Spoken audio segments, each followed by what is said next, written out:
Hello students, welcome to all of you in Dilip sir's physics class. We are in the topic electrostatics. Today's lecture number is 10. In the previous lecture, we have taken some numericals based on electric potential as well as electrostatic potential energy. Number of sums we have solved to understand that concept. Okay, let us say the new concept conductor and insulators. देखो ये conductors और insulators के बारे में हमने 9th and 10th standard से भी जाना है. ओके लेकिन relating with this our topic उसमें क्या क्या डिस्टिंग्विशेस है वो देखते हैं. देखिए कंडक्टर्स, ये कंडक्टर्स इलेक्ट्रिसिटी अलाउ करते हैं to pass through it. Conductors allows the electricity to pass through it. Okay means aluminium है, कॉपर है, उसमें से इलेक्ट्रिसिटी फ्लो होता है. लेकिन insulator does not allow the flow of electricity. जैसे कि वुड हो गया, ग्लास हो गया, उसमें से इलेक्ट्रिसिटी पास नहीं हो सकती. ओके ये तो बेसिक डिफरेंस है, सबको पता है. ऐसा क्यों होता है?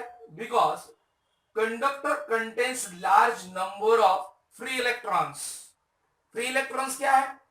हर एक एटम के अर्बन में, आउटर में, शेल में जो इलेक्ट्रॉन्स होते हैं दे आर लूजली बाउंडेड. देर पर वो वहां से निकलते हैं और मेटल में इधर उधर घूमते हैं. उनको क्या बोलते हैं हम? Free electrons. एंड उन फ्री इलेक्ट्रॉन्स के वजह से अगर हम पोटेंशियल डिफरेंस अप्लाई करते हैं तो इलेक्ट्रिसिटी कंडक्ट होती है. ओके लेकिन इंसुलेटर्स में ऐसे फ्री इलेक्ट्रॉन्स या फ्री चार्ज कैरियर्स नहीं होते. इसीलिए पोटेंशियल डिफरेंस अप्लाई भी किया तो भी इलेक्ट्रिसिटी कंडक्ट इस इंसुलेटर्स थ्रू नहीं हो सकती. ओके अब देखिए electric line of force ELF means that represents the electric field does not pass through the conductor. Conductor के अंदर this line, electric line of force या इलेक्ट्रिक फील्ड लाइन कंडक्टर के अंदर नहीं घुसती, नहीं जा सकती. Therefore, electric intensity inside the conductor is zero. Okay. लेकिन अगर हम इंसुलेटर की बात करें तो इंसुलेटर के through electric line of force pass होती है. इसलिए inside the insulator electric field present होती है. Are you getting? मींस अगर हम एक्सटर्नल इलेक्ट्रिक फील्ड में कंडक्टर को रखे एज वेल एज इंसुलेटर में इंसुलेटर को रखे तो कंडक्टर के अंदर इलेक्ट्रिक फील्ड जीरो, लेकिन इंसुलेटर के अंदर electric field will present. Okay याद रखना ही है. एग्जांपल्स पता है हमको? मेटल्स, कोई भी मेटल्स, ह्यूमन बीइंग्स, हम खुद, एनिमल्स, एनिमल्स का बॉडी, और these are the conductors. But अगर हम इंसुलेटर्स का बात करें, वुड, ग्लास, एबोनाइट, रबर, कोई भी plasticine body, these are the insulators. Okay student, ये बेसिक नॉलेज तो आपको होना ही चाहिए. आया समझ में? मींस कंडक्टर के थ्रू इलेक्ट्रिसिटी फ्लो नहीं होती, इंसुलेटर के थ्रू फ्लो होती है. रीजन क्या है भाई? इनमें फ्री इलेक्ट्रॉन्स होते, इनमें फ्री इलेक्ट्रॉन्स नहीं होते. Electric line of force can pass through the cannot pass through the conductor but can pass through the insulator. therefore conductor के अंदर इलेक्ट्रिक इंटेंसिटी जीरो होती है, लेकिन इंसुलेटर के अंदर इलेक्ट्रिक इंटेंसिटी प्रेजेंट होती है. ओके तो इस तरह से ये बेसिक टॉपिक है, ये आपको समझ में आना ही चाहिए.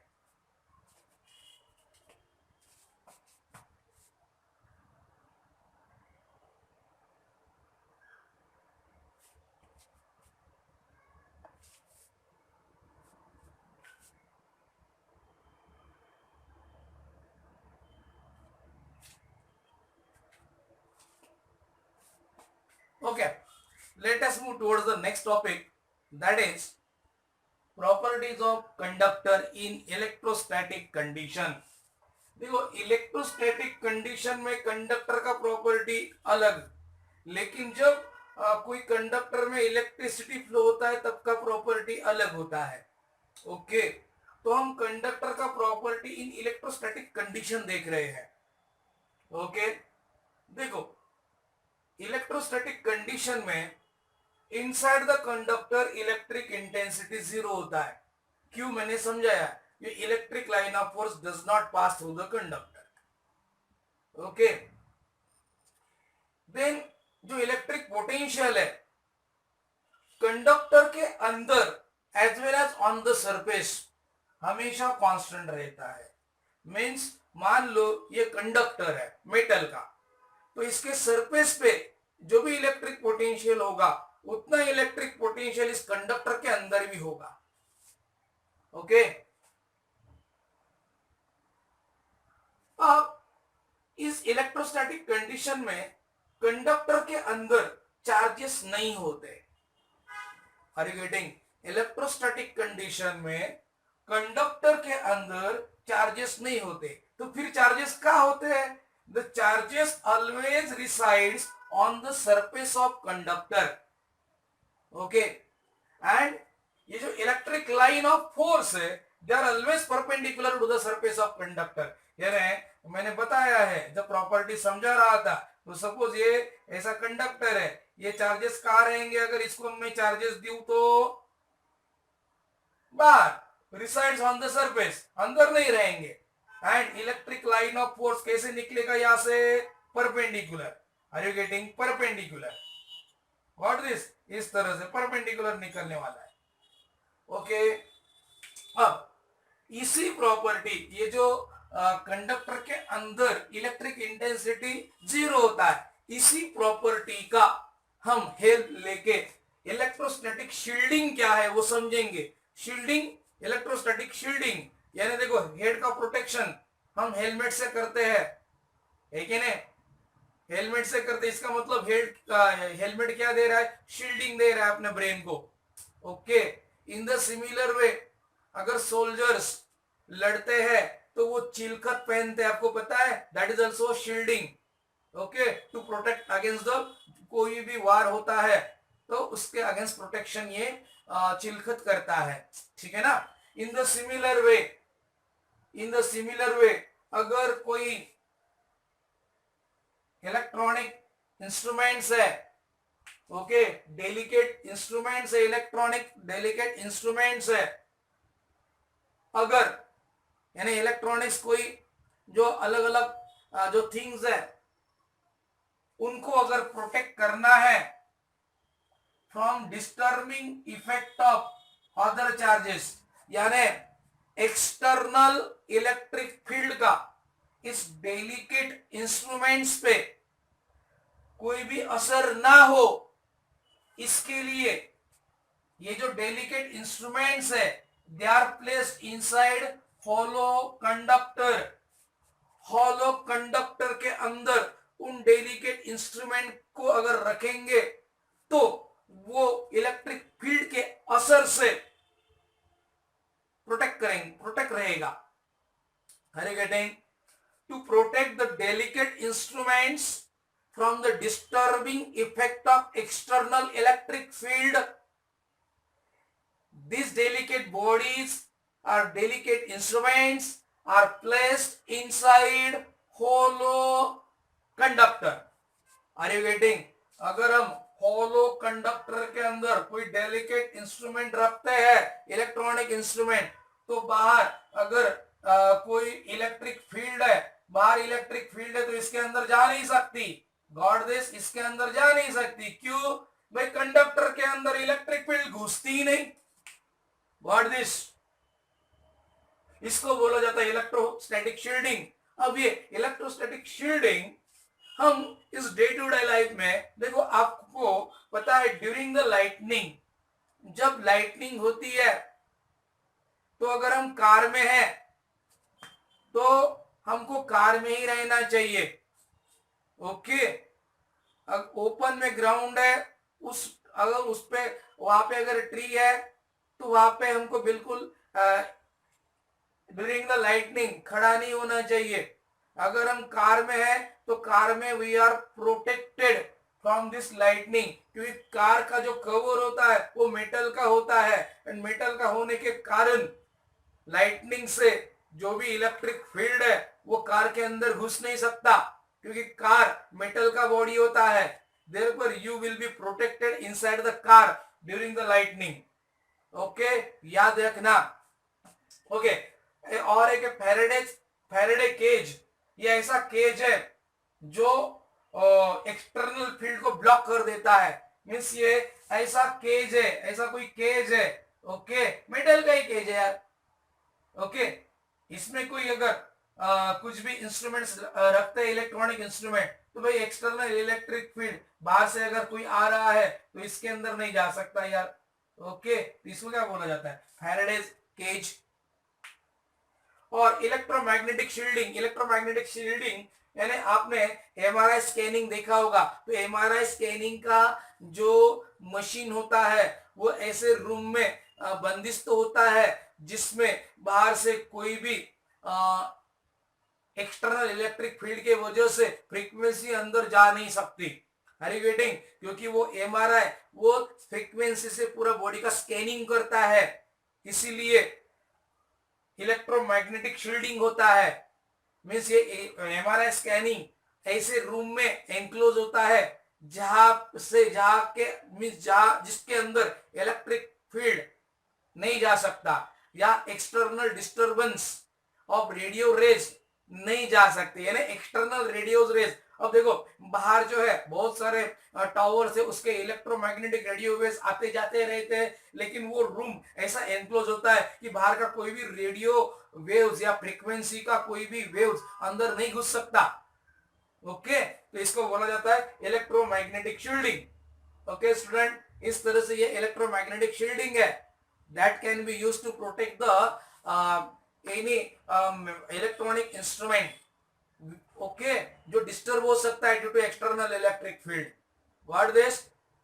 अगर हम एग्जांपल अगर हम लिफ्ट में है, हमारा मोबाइल हम लिफ्ट में लेके गए तो हमको what we can say network नहीं मिलता. क्यों? क्योंकि जो लिफ्ट है वो मेटल का एनक्लोजर होता है, देयरफॉर उसके अंदर इलेक्ट्रिक लाइंस नहीं आ सकती. देयरफॉर आप ऑब्जर्व करो कि जब हम लिफ्ट में है तो आपका नेटवर्क जो रहेगा वो जीरो रहेगा, मीन्स इलेक्ट्रिक फील्ड जीरो रहेगा वहां पे. ओके, अब हम कुछ फ्री चार्जेस क्या होते हैं उस पर डिस्कस करते हैं. फ्री चार्जेस, देखो फ्री चार्जेस यानी जो किसी भी कंडक्टर में लूजली बाउंडेड इलेक्ट्रॉन्स होते हैं आउटर मोस्ट शेल में. Okay, that are called as free charges. ये जो फ्री चार्जेस है वो एटम का जो बाउंडनेस है वहां से निकल के वो थर्मल मीन्स तो थोड़ा भी टेम्परेचर हाई हो जाता है तो वो चार्जेस जो है फ्री हो जाते हैं और या वो चार्जेस घूमते हैं. These are called as free charges. लेकिन जो इनसाइड शेल में जो इलेक्ट्रॉन्स होते हैं, आउटर मोस्ट शेल के अंदर जो शेल होते हैं उनमें जो इलेक्ट्रॉन्स होते हैं एज वेल एज न्यूक्लियस में जो प्रोटॉन्स होते हैं, means that electrons inside the inside shell वाले electrons as well as protons या positive ions inside the nucleus, these are called as bound charges. Okay students,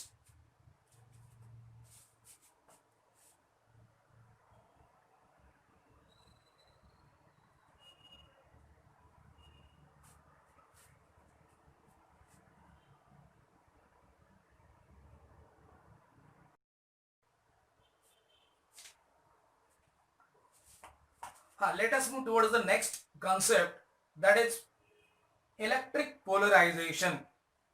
देखो ये बहुत इंपॉर्टेंट टॉपिक है related with the electrostatics.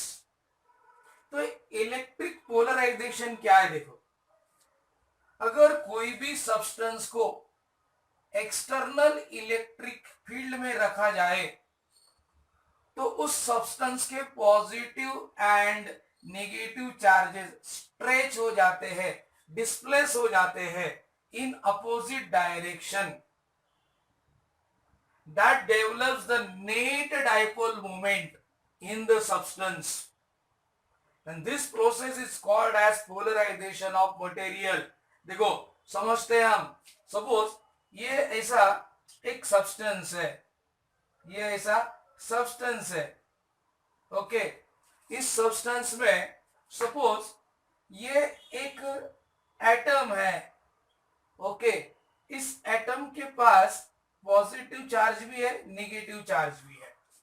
Okay, अगर हम इसको electric field में अगर रखें, इसको अगर हम इलेक्ट्रिक फील्ड में रखें, ये एक्सटर्नल इलेक्ट्रिक फील्ड है, तो व्हाट विल हैपन?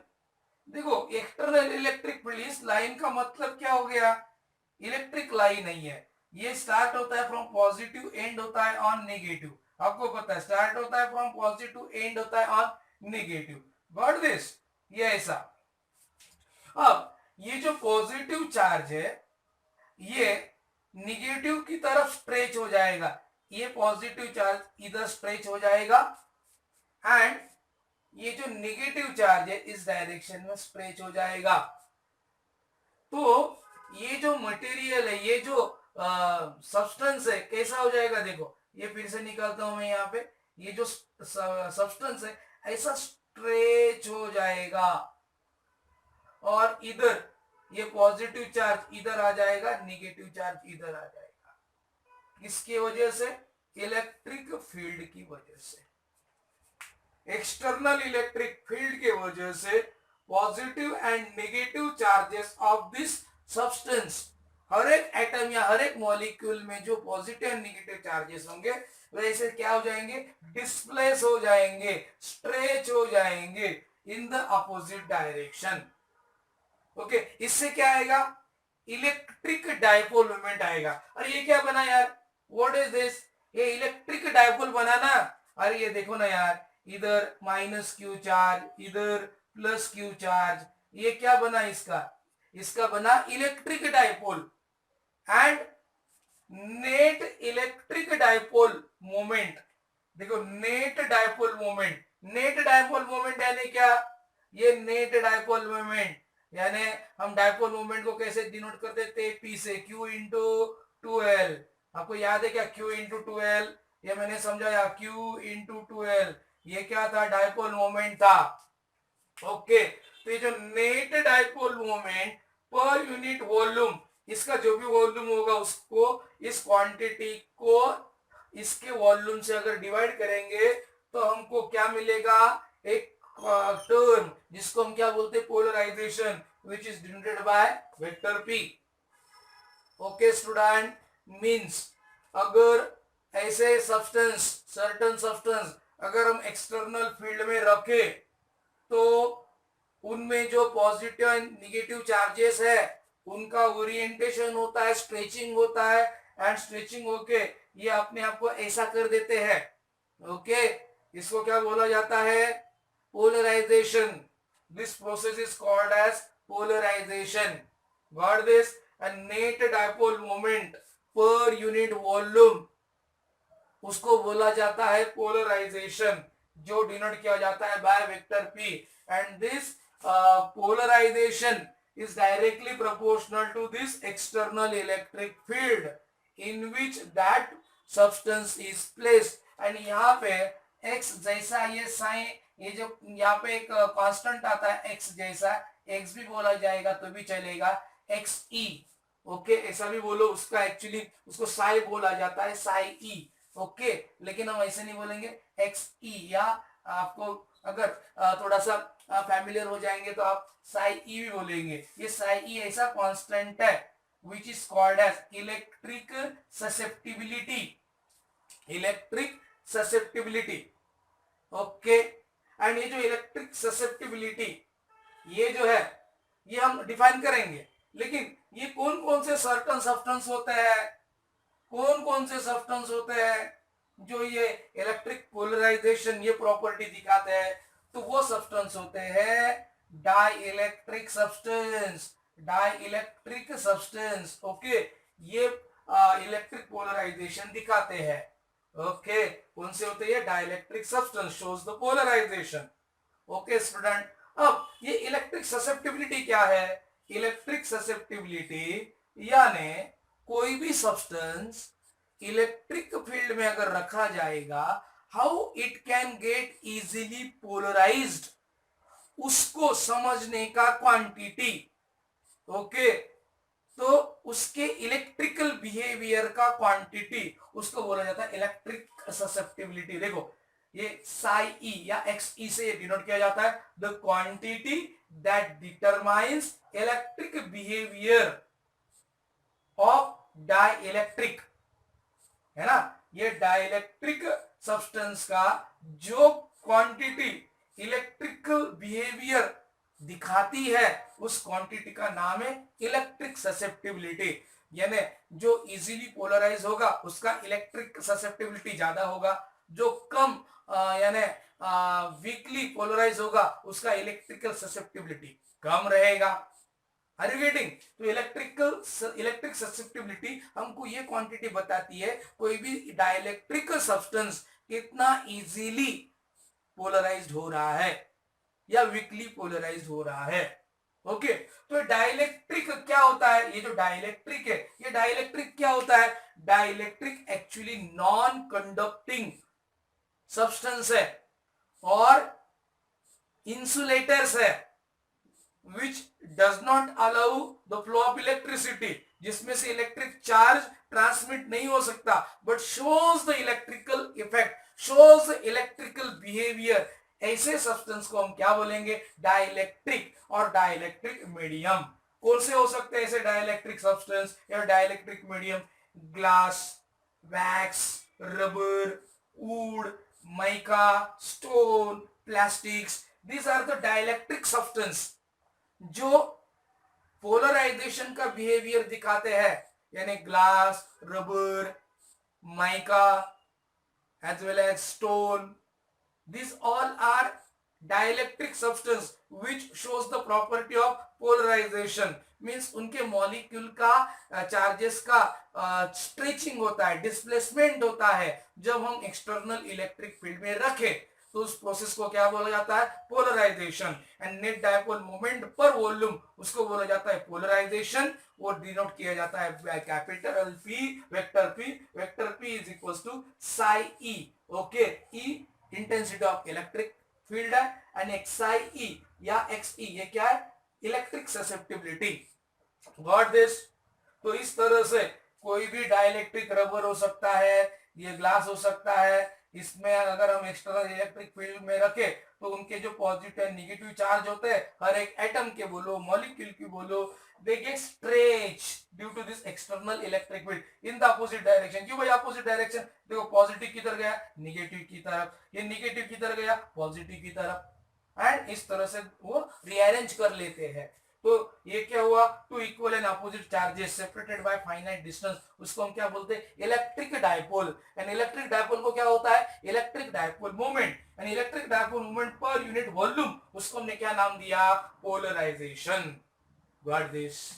इस तरह से ये टॉपिक है पोलराइजेशन। अब ये जो डाइलेक्ट्रिक है ना, ये डाइलेक्ट्रिक नॉन कंडक्टिंग सब्सटेंस है।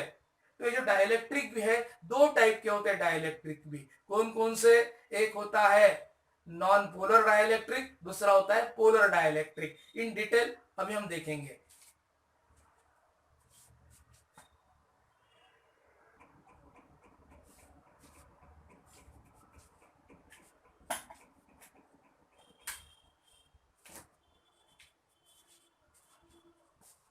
ओके, अब हम देखते हैं टाइप्स ऑफ डाइलेक्ट्रिक्स। तो डाइलेक्ट्रिक्स के दो टाइप होता है। फर्स्ट है पोलर डाइलेक्ट्रिक एंड सेकेंड है नॉन पोलर डाइलेक्ट्रिक। ओके, यानी polar molecule, non polar molecule, और पोलर डाइलेक्ट्रिक और नॉन पोलर डाइलेक्ट्रिक। देखो पोलर डाइलेक्ट्रिक में अगर हम इस पोलर डाइलेक्ट्रिक का मॉलिक्यूल अगर हम देखते हैं तो एग्जांपल देखो HCl, वाटर, NH3, इनका अरेंजमेंट इस तरह से होता है कि उनका शेप असिमेट्रिक होता है। असिमेट्रिक शेप की वजह से इनमें पॉजिटिव एंड नेगेटिव चार्जेस का डिस्ट्रीब्यूशन सिमेट्रिकल नहीं होता। तो इनमें पॉजिटिव नेगेटिव चार्जेस का डिस्ट्रीब्यूशन सिमेट्रिकल ना होने के कारण centre of mass of positive charge and centre of mass of negative charge does not coincide. यानी पॉजिटिव चार्ज का सेंटर ऑफ मास कहीं इधर, नेगेटिव चार्ज का सेंटर ऑफ मास कहीं इधर। Are you getting? इसकी वजह से ये टाइनी इलेक्ट्रिक डायपोल बन जाते हैं। टाइनी इलेक्ट्रिक डायपोल यानी मीन्स इनके पास इधर भाई पॉजिटिव चार्ज आ गया, इधर नेगेटिव चार्ज आ गया, यानी ये प्लस क्यू माइनस क्यू, तो ये मॉलिक्यूल क्या बन गया, टाइनी इलेक्ट्रिक डायपोल। देयरफॉर उनको क्या होता है, परमानेंट डायपोल मोमेंट होता है, परमानेंट डायपोल मोमेंट। अगर आप HCl भी देखो, HCl आप ऐसे लिखे होंगे राइट ना, HCl, ओके, HCl, H2O भी ऐसा शेप होता है, H और इधर O, यानी ये माइनस इधर प्लस, तो ये कैसा हो गया यार, इधर देखो ये इस तरह से, NH3 का भी in the similar way, okay. तो ये HCl यानी HCl, H2O, NH3, ammonia, hydrochloric acid and water, ये क्या है, पोलर डाइलेक्ट्रिक है, these are the polar dielectric molecule, okay. क्योंकि इनका शेप असिमेट्रिक होता है, distribution of positive charge and negative charge symmetrical नहीं होता, therefore centre of mass of positive charge and centre of mass of negative charge does not coincide, तो ऐसे substance को हम क्या बोलेंगे, पोलर डाइलेक्ट्रिक, गॉट दिस। अब हम देखते हैं नॉन पोलर डाइलेक्ट्रिक, अब देखो इनमें हाइड्रोजन, ऑक्सीजन, नाइट्रोजन, ये इनका शेप देखो सिमेट्रिकल शेप होता है, सिमेट्रिकल शेप होने के कारण पॉजिटिव चार्ज देखो एंड नेगेटिव चार्ज देखो, डिस्ट्रीब्यूशन देखो सिमेट्रिकल है, सिमेट्रिकल होने के कारण पॉजिटिव चार्ज का भी सेंटर ऑफ मास एक ही पॉइंट पे है एंड नेगेटिव चार्जेस का सेंटर ऑफ मास भी एक ही पॉइंट पे है, आर यू गेटिंग, मींस ये जो है नेगेटिव चार्ज का सेंटर ऑफ मास भी यही एंड पॉजिटिव चार्ज का भी सेंटर ऑफ मास यही, are you getting my point, है ना, due to their symmetric shape, okay. ऐसे मॉलिक्यूल को हम क्या बोलेंगे, नॉन पोलर मॉलिक्यूल या नॉन पोलर डाइलेक्ट्रिक, तो इसका एग्जांपल क्या है, हाइड्रोजन, ऑक्सीजन, नाइट्रोजन, देयरफॉर ऐसा ये मॉलिक्यूल रहेगा तो इलेक्ट्रिक डायपोल बनेगा ही नहीं, इलेक्ट्रिक डायपोल नहीं बनेगा तो जीरो डायपोल मोमेंट होगा, आर यू गेटिंग, इस तरह से ये डाइलेक्ट्रिक्स है, polar dielectric and non polar dielectric, okay students.